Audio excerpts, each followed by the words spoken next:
You are watching the press preview, a first look at what's on the front pages as they arrive. It's time to see what's making the headlines with broadcaster and former Conservative Special Advisor Anita Boateng and Senior Associate Editor from the New Statesman, Rachel Cunliffe. They'll be with us from now right the way up until just before midnight. So let's see what's on some of those front pages for you now.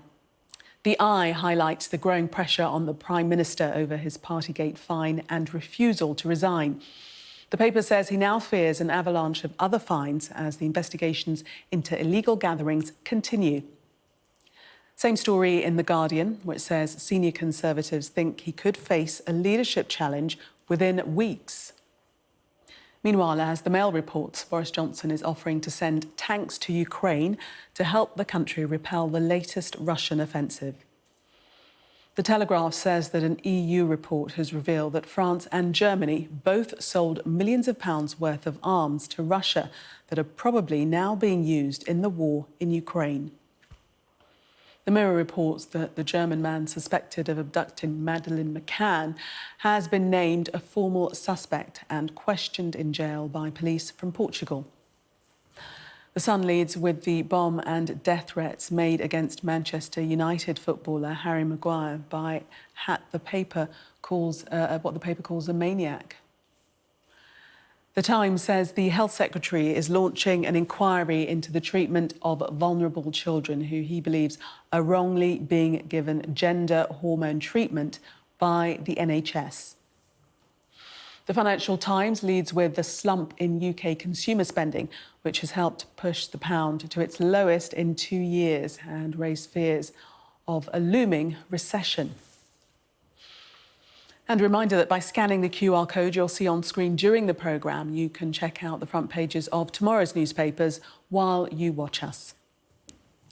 And we are joined tonight by Anita Boateng and Rachel Cunliffe. Welcome to you both. Good evening. Let's start with the Eye Weekend, their front page.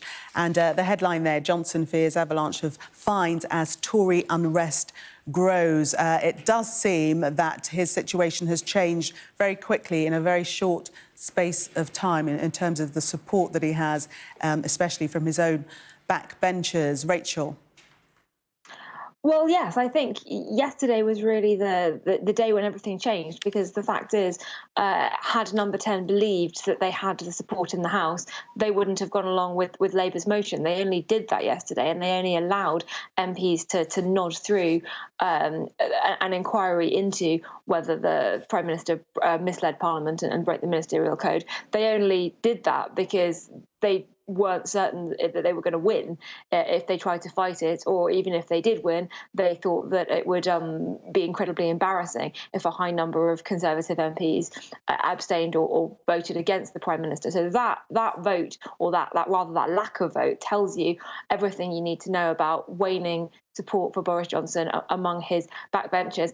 And that's before you get to the issue of further fines, which is what it looks like we're going to see. Now, we're not going to see them in the next 2 weeks before the local election, at least not from the Metropolitan Police, who have said in a slightly odd bit of logic that they don't want to influence the result of the elections. Therefore, they're not going to release information about any further fines. You could argue that withholding information about whether or not the Prime Minister had been fined for breaking his own COVID laws is in itself influencing the local elections. But even arguments about that aside, fines are happening. People have been getting emails about them pretty much as we speak. Downing Street, Whitehall, it's all very leaky at the moment, so we probably will hear about them.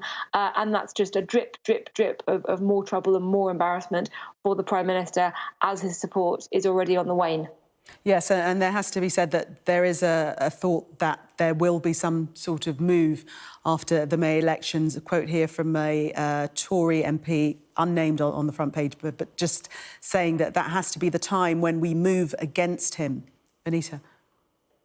Well, I think I'm not quite so doom and gloom. The front page is obviously very dramatic, talking about an avalanche and Boris Johnson, the mood amongst Tory MPs darkening. And I think this week was definitely very challenging because Tory MPs were essentially being told, we're going to put an amendment down to a Labour motion that basically doesn't say no one should investigate the issue of whether or not Boris Johnson knowingly misled the House, but we should just put down a motion that says, let's do it later.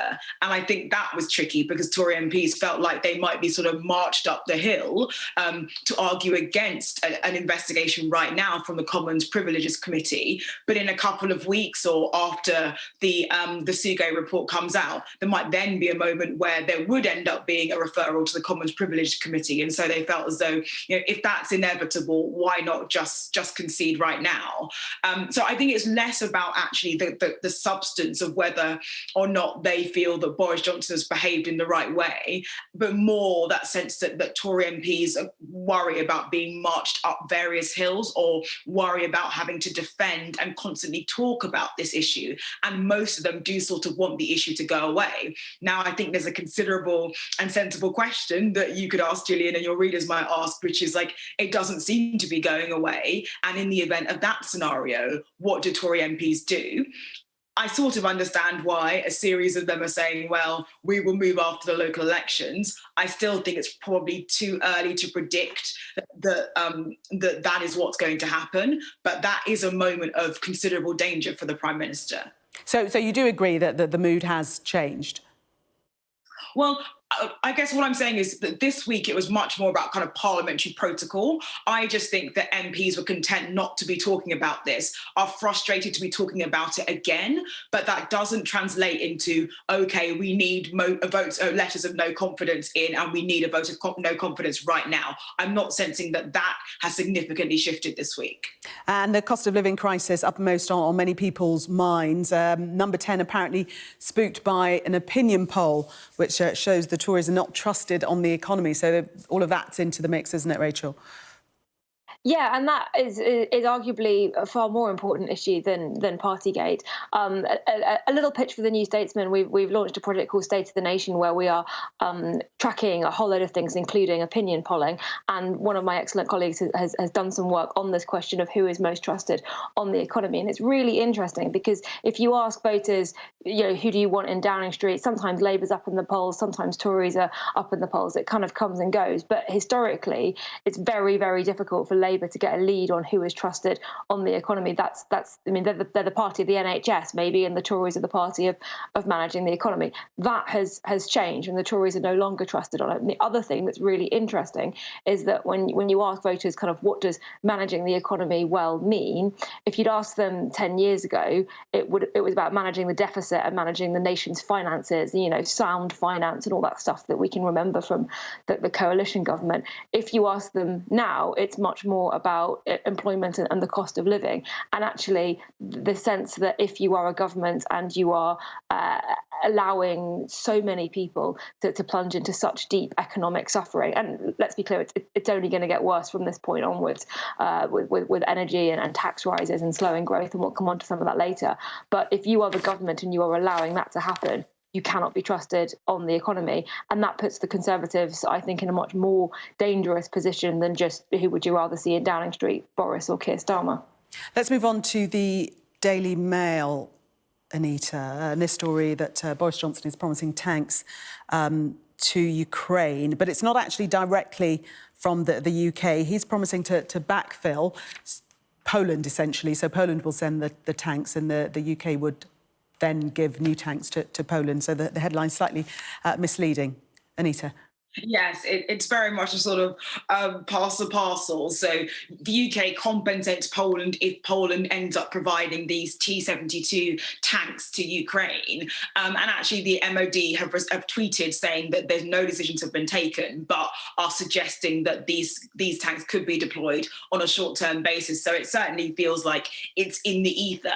And, the Prime Minister has been very clear and continues to be so, even from his trip in India, about the kind of fulsome support that the UK is providing to Ukraine. And it's really interesting that the conversation is now moving from defensive armory of the Ukrainians to stuff that would be more offensive, that could potentially turn the tide in the conflict. And I think we're going to go on to talk about really France and Germany and where they sit in that debate, in considering how much they want to be proactive in helping Ukraine to sort of push Russian forces back and ultimately to win, because there is is obviously the challenge with that of further escalation from Vladimir Putin.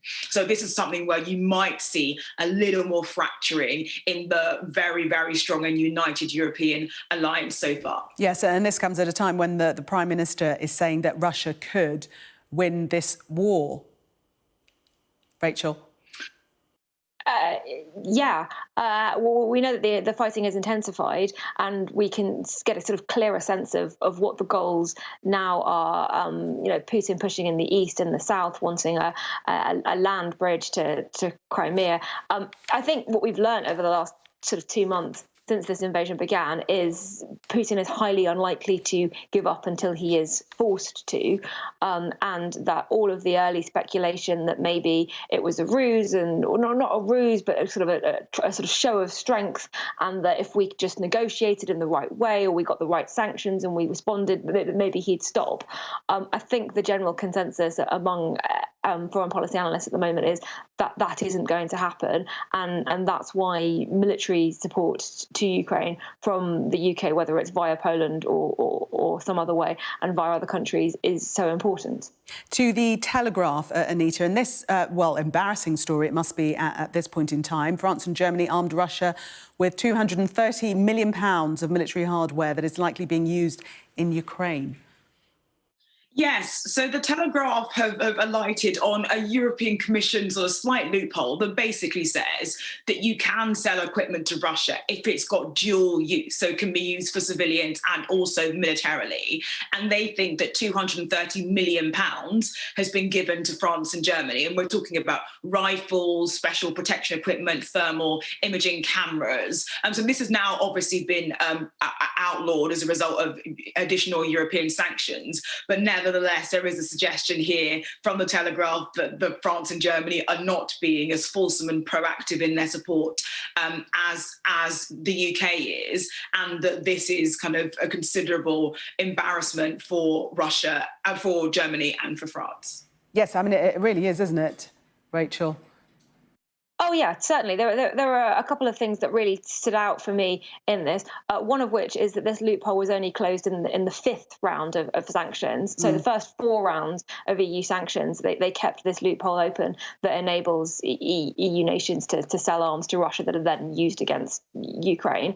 The second one was Germany's defence, saying that these export licenses wouldn't have been granted unless it was guaranteed that they were for civilian use. OK, and if you'll believe that, I've got a bridge to sell you and goodness knows what else. Sure, Putin, yeah, I'll have all these rifles for civilian use, definitely. Nothing to do with anything else. Nope. And then the third thing that kind of struck me in this is that the EU is still paying Russia, obviously, for energy supplies, and that's a bit more complicated, but they're paying €1 billion per day. So if you look at how, for example, the cost of oil has spiked during this crisis, in a way, Putin is managing to balance the books because, yes, there are sanctions, but the resource that Russia has, oil and gas, the prices are shooting up and he's being able to fund his war and Russia is profiting in that way. So I think very important conversations when we talk about what the West can do to hold Russia to account. You've got to look at these numbers. Let's have a look at the FT. The pound is not looking very healthy. Anita. Yes, a fairly dramatic story from the FT here about falling high street sales. They fell 1.4%, not the 0.3% predicted by the ONS. You've got plunging consumer confidence, rapidly cooling business activity. It's a fairly kind of avalanche of different factors that the FT warns is contributing to a massive fall in the pound, which is now kind of a low not seen since 2020. And as part of this story, well worth a read. It talks about the Bank of England's fears over inflation. So how do you cool inflation without causing a recession? And pretty much, in UK economic history, there hasn't been a time where recession hasn't been the thing that's ended a period of very high inflation. And the Bank of England now saying the kind of its opportunity or its ability to knock off inflation without leading to a recession is kind of becoming harder and harder. So really an indication of some of the troubles that the UK economy may be in the coming months. Yes, and Andrew Bailey, the Bank of England governor, saying he hoped the bank could still pull off a soft landing, but warned it was a narrow path, a difficult job ahead for him. Rachel? Yeah, he's essentially walking a tightrope there between, as Anita said, between trying to curb inflation and trying to make sure that the economy doesn't go into a recession. And it looks like Britain is kind of uniquely in a poor position at this point, because other countries are dealing with inflation from wage pressures, like the US, and other countries like in Europe are dealing from inflation from high energy costs, and we're kind of sort of uniquely in the middle of it all. So wages are being squeezed, costs are going up, and no one's spending anything, which is slowing the economy. The most terrifying thing about this article is some quotes from some of the financial analysts in it, that the worst is yet to come, and that the dam is breaking, and that actually that the picture later on this year, particularly in the autumn and winter, could be a whole lot worse. Anita, just very quickly on the consumer confidence, post-pandemic, it was thought that people saved up quite a lot of money, not going anywhere or doing anything, and that they would then flood the high streets. Not happened.